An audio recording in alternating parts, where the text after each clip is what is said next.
எல்லோருக்கும் வணக்கம். வணக்கம் சார். வணக்கம் சார். என்னோட பேர் சக்தி சார். 25 நவம்பர் வந்துச்சுன்னா உங்களுக்கு 75 ஆகும் ஆக்சுவலி. இதெல்லாம் வந்து நம்ம பார்க்கறதுக்கு இப்போ இருக்க ஜென்ரேஷன் எல்லாருமே ஒரு சின்ன சின்ன விஷயத்திலேயே தோண்டு போயிடுறாங்க. ஆனால் சாரோட இது வந்து எப்படி சொல்றதுன்னா லைஃப் பிகின்ஸ் அட் 40 அப்படின்ற மாதிரி 1989 தான் இந்த ஃபர்ஸ்ட் மூவி மனசுக்கு ஏற்ற மாதிரி சார். ஸோ அந்த படம் ஃபர்ஸ்ட் படம், அப்புறம் அடுத்த வருஷம் 3 படம், அதுக்கப்புறம் 5 சார். இப்படியே போய் 97ல மட்டும் 27 படம் பண்ணிருக்கீங்க சார். அந்த வருஷம் தீபாவளி அன்னைக்கு 8 படம் ரிலீஸ் ஆச்சு. அந்த 8 படத்துக்கு நான் தான் பேசுறேன்.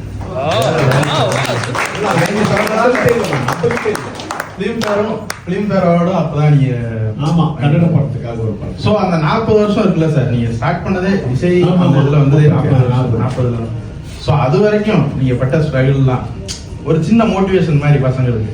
அந்த மாதிரி உங்களோட ஸ்பீச்ல ஒன்று கேட்கணும். இல்ல ஒன்னே ஒன்று சொல்றேன். தோல்விதான் வெற்றிக்கு அறிகுறின்னு நம்ம நிறைய கேள்விப்பட்டிருக்கோம் இல்லையா? அது இல்ல, அவமானம் தான் வெற்றிக்கு அறிகுறி.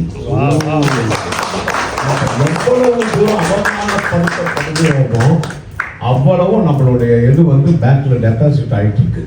அந்த அவமானம் தான் ஒருத்தருக்கு வெற்றிக்கு அறிகுறி.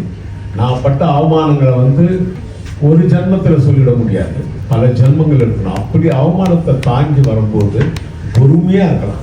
எப்பாவது ஒரு நாள் வழிகாட்டுவான், இந்த கதவு திறக்கும்ன்ற நம்பிக்கையோடு இருக்கிறது, அதுதான் அந்த வெற்றிக்கு காரணம். எல்லாருக்கும் தான் சொல்றேன், எதுக்குமே தோண்டப்படக்கூடாது. இன்னைக்கு வெயிட் பண்ணலாம், வரும். வெயிட் பண்ணலாம், வரும். நிறைய கல்லடி விழும், கண்ணடி விழும், நிறைய எதிர்ப்பு இருக்கும்.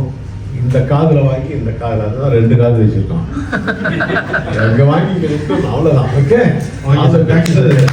சொல்லும் போது